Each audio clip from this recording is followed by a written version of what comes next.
Welcome to another episode of our clinical education series, DM Myth, True or False? Today's myth is the following. DM can shorten the treatment time with aligners. True or false? Let's look at the literature. This is a DM treatment timeline. You'll notice there are red squares and green circles. Red squares indicate moments where there was an aligner fit issue detected by DM's AI and the patient was prompted to wear his aligner for an extra few days. Green circles, on the other hand, indicate moments where no aligner fitting issues were detected and the patient was asked to move on to the next aligner.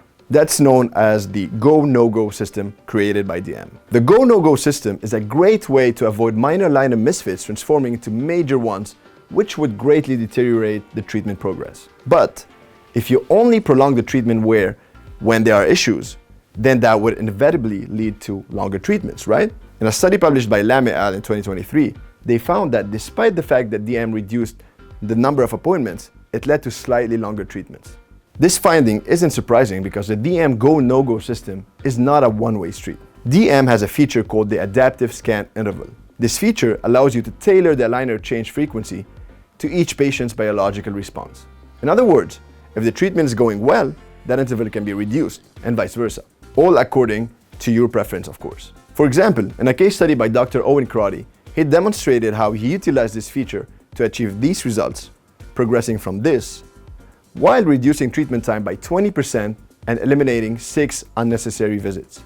By looking at this timeline, you can see that after 5 successive goes, the aligner change interval was shortened from 7 days to 5 days at stage 16, which allowed him to shave off 2 months of treatment time.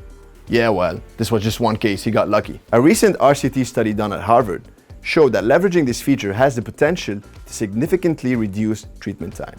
On average, the DM group changed their aligners with a frequency of 4.86 days compared to the standard 7 days. The authors highlighted another interesting find in the study, stating the following. While the average tray change took 4.86 days in our study, some patients required considerably more time to get a go on at least one of the trays of their study series. In fact, one patient in group 3 took 25 days to get a go on the 9th set.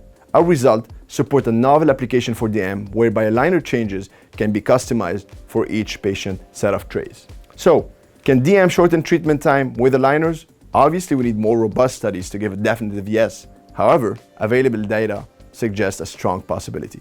Thanks for watching and see you next week for another episode.